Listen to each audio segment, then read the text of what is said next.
બોલીએ જીવંતિકા માત કી જય।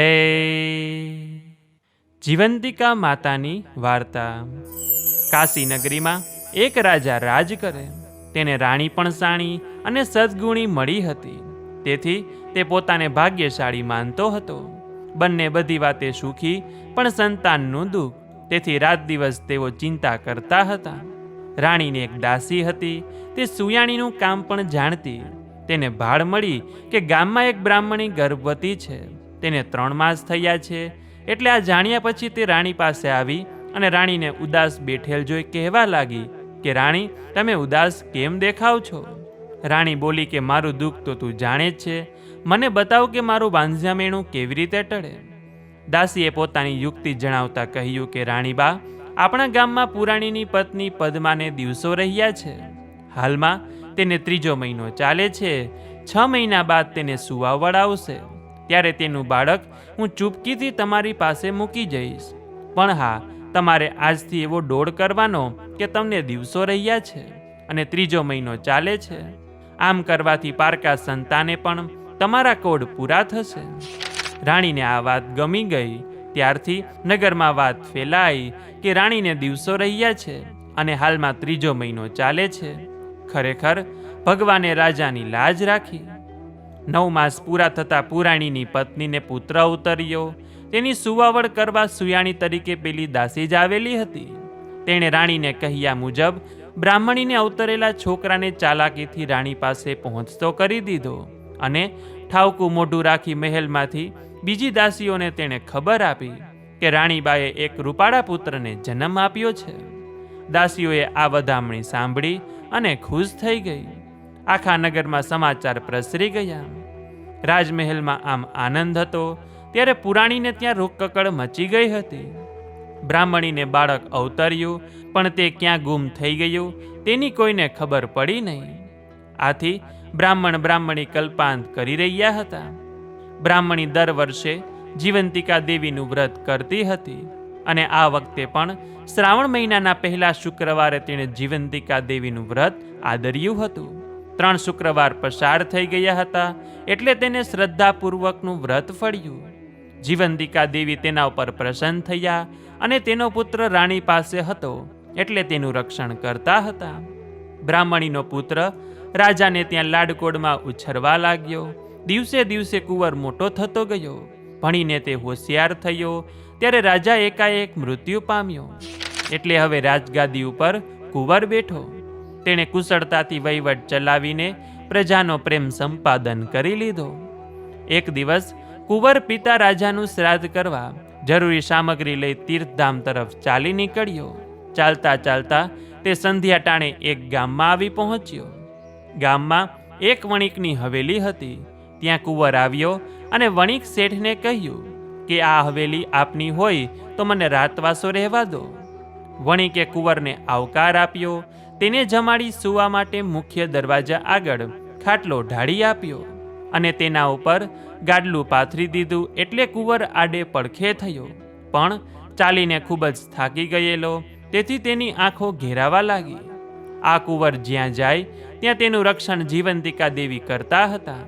અહીં પણ કુંવર સૂતો તેવા જ જીવંતિકા દેવી એના રક્ષણ કાજે તેની સમીપ આવીને ઊભા રહ્યા। થોડી વારે કોઈના રડવાનો અવાજ સાંભળી કુંવર જાગી ગયો। ઉઠીને દીવાના પ્રકાશમાં જોયું તો ખંડના એક ખૂણામાં સૂતેલો વાણિયો રડી રહ્યો હતો। કુંવર તેની પાસે ગયો અને પૂછ્યું કે વણિક શેઠ, તમને શું દુઃખ છે? કેમ રાતના રડવા બેઠા છો? વણિકે કહ્યું કે હે મુસાફર, મારે ત્યાં જેટલા બાળક જન્મે છે તે બધા 7મે દિવસે મરી જાય છે। આ વખતે મારી પત્ની સુવાવડમાં છે, તેને રૂપાળો દીકરો અવતર્યો છે। આજે તેની 6ઠીનો દિવસ છે અને કાલે 7મો દિવસ ઉગતા જ દીકરો મરી જશે। આથી હું રડી રહ્યો છું, રડું નહીં તો શું કરું? કુંવરે કહ્યું કે શેઠ, વિધિના લેખ પર કોઈ મેખ મારી શકતું નથી, અફસોસ ન કરો। બંને વાત કરતા બંધ થઈ ગયા। શેઠ પાછા સૂઈ ગયા અને કુંવર જાગતો પડ્યો રહ્યો। બરાબર મધરાત થઈ હશે ત્યાં તો વિધાતા દેવીએ હવેલીમાં પ્રવેશ કર્યો। તે જોઈ કુંવરની રક્ષા કરી રહેલા જીવંતિકા દેવીએ પડકાર કર્યો કે વિધાતા, તું છોકરાના છઠ્ઠીના લેખ લખવા આવી તે જાણ્યું, તો મને બતાવ કે તું શું લેખ લખવાની છો. વિધાતાએ કહ્યું કે કોઈને કહેવાય નહીં, છતાં તમે જીવંતિકા દેવી છો એટલે કહું છું કે સવાર પડતા જ છોકરો મરી જશે, આટલું લખવાનું છે. જીવંતિકા દેવી કહે કે હું આ ઘરમાં છું એટલે તું છોકરા માટે એવું અશુભ તો નહીં લખી શકે. દીર્ઘાયુ લખીને તું તારા રસ્તે પડી જજે. વિધાતા લાચાર બની ગઈ. તે છોકરા પાસે ગઈ અને તેના છઠ્ઠીના લેખમાં દીર્ઘાયુષ્ય લખીને ચાલી ગઈ. સવારે વાણિયાણે પડખે સૂતેલા છોકરાને જીવતો જોયો ત્યારે તેના હરખનો પાર રહ્યો નહીં. આ જાણીને ઘરમાં બધાને આનંદ થયો. વાણિયાએ માન્યું કે આવનાર જવાન સારા પગલાંનો સદાચારી છે, તેના પગલાં થવાથી જ ઘરમાં અશુભ થતું અટકી ગયું છે. 2 દિવસ પછી કુંવરે જવાની રજા માગી તો વાણિયો અને વાણિયાણે રહેવાનો ખૂબ જ આગ્રહ કર્યો, પણ કુંવર નીકળી પડ્યો. નીકળતી વખતે કુંવરે વચન આપ્યું કે પોતે પાછો ફરશે ત્યારે 1-2 દિવસ જરૂર રોકાશે. શ્રાદ્ધ ક્રિયા કરીને કુંવર પાછો વણિક શેઠની હવેલી આવ્યો અને રાત વાસો રહ્યો. આ વખતે વણિકની જૂની પત્નીને સુવાવડ આવી હતી. તેને પુત્ર ઉતર્યો હતો અને આજે છઠ્ઠીનો દિવસ હતો. આજે પણ મધરાત થઈ એટલે જૂનીના છોકરાના છઠ્ઠીના લેખ લખવા વિધાતા દેવી પધાર્યા. ત્યાં તો જીવંતિકા દેવીએ પૂછ્યું કે હે વિધાતા, આજ તો કંઈ સારા લેખ લખવાના છે ને? કહે તો ખરી, બાળકના છઠ્ઠીના લેખ કેવા છે? વિધાતા દેવી કહે કે સવારના તે મરી જશે. જીવંતિકા દેવીએ પહેલાની જેમ હઠ કરી એટલે વિધાતા દેવી છઠ્ઠીના લેખમાં દીર્ઘાયુષ્ય લખી પાછા ફર્યા અને બોલ્યા કે એક વાત પૂછવાની રહી ગઈ બહેન, પહેલાં પણ તમે અહીં હાજર હતા અને આ વખતે પણ તમારી હાજરી છે, તો પધરામણીનું કારણ બતાવો. આ વખતે જ કુંવરની આંખ ઉઘડી ગઈ. પોતાના ખાટલા આગળ કોઈ વાતો કરતું હોય તેવું તેને લાગ્યું. હજુ પણ બંને વાતો કરી રહી હતી. જીવંતિકા દેવી કહે કે બહેન, ખાટલામાં સૂતેલા કુંવરની માતા 7 વર્ષથી મારું વ્રત કરે છે. મારા વ્રતનો મહિમા શુક્રવારનો છે એટલે દર શુક્રવારે તે મારા નામનો દીવો કરી મારી ભક્તિ કરે છે.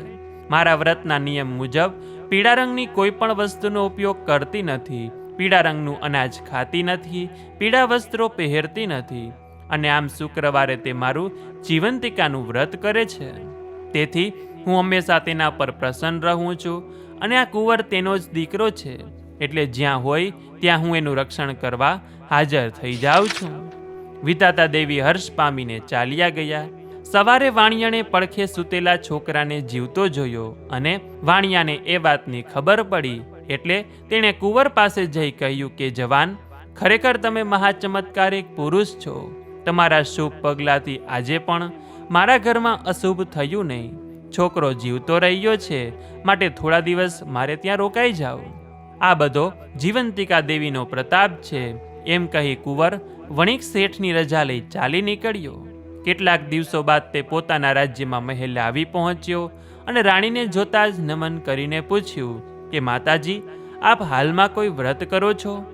રાણી કહે કે બેટા, અગાઉ મેં કોઈ વ્રત કર્યું નથી અને અત્યારે પણ કરતી નથી. કુંવર સમજી ગયો કે આ મારી સગી જનેતા નથી. મારી માતા તો જીવંતિકા વ્રત કરે છે માટે તેને મારે ગમે ત્યાંથી શોધી કાઢવી પડશે. એવામાં પવિત્ર શ્રાવણ માસ બેઠો અને તેનો પ્રથમ શુક્રવાર આવ્યો એટલે કુંવરે સવારના નગરમાં ઢંઢેરો પેટાવ્યો કે આજે મહેલ આગળ જમણવાર છે માટે દરેક સ્ત્રીએ ખાસ પીળા વસ્ત્રો પહેરીને સાંજે જમવા આવવાનું છે. સાંજ થતાં જ પહેલા નગરની નારીઓ પીળા વસ્ત્રો પહેરીને મહેલ આગળ જમવા જમા થઈ. તો પણ કુંવરે પ્રધાનજી મારફત નગરમાં તપાસ કરાવડાવી કે કોઈ સ્ત્રી જમવા માટે બાકી તો રહી જતી નથી ને. તપાસમાં પ્રધાનજીને એક બ્રાહ્મણીએ એવું કહ્યું કે હું જીવંતિકા વ્રત કરું છું, તેથી શુક્રવારે પીળા રંગના વસ્ત્ર પહેરતી નથી, માટે મારાથી જમવા આવી શકાશે નહીં. એટલે કુંવરે બ્રાહ્મણીને પહેરવા ગુલાબી વસ્ત્રો મોકલાવ્યા એટલે તે સાડી પહેરીને બ્રાહ્મણી જમવા આવી. ત્યાં કુંવર હાજર જ હતો. મા દીકરાએ એકબીજાને જોયા અને સાથે જ બ્રાહ્મણીને દીકરા પ્રત્યે હેત ઉભરાયું. તેને ધાવણ ચડ્યું અને દૂધની શેર છૂટીને પાટ પર બેઠેલા કુંવરના મુખમાં પડી. આ આશ્ચર્યજનક બનાવ જોઈ સૌ સ્તબ્ધ બની ગયા. ત્યાં તો કુંવરે ખુલાસો કર્યો કે આ મારી જનેતા છે અને મને ઘણા વર્ષે જોતા તેને વાલ ઉભરાયું છે. આ સાંભળી બ્રાહ્મણી બોલી કે બેટા, તારી માતા તો રાણી છે, છતાં તું મને માતા કેમ કહે છે? કુંવરે બંને દેવીઓ વચ્ચે થયેલી વાતચીત કહી સંભળાવી અને વધુ ખાતરી કરવા તે તેને રાણી પાસે લઈ જઈ બોલ્યો કે રાણીબા, સાચું કહેજો, હું તમારો સગો દીકરો છું કે તમે મને પાળી પોસીને મોટો કર્યો છે? રાણીએ ખરી હકીકત કહી એટલે સર્વમાં જાહેર થઈ ગયું કે બ્રાહ્મણી જ કુંવરની ખરી માતા છે.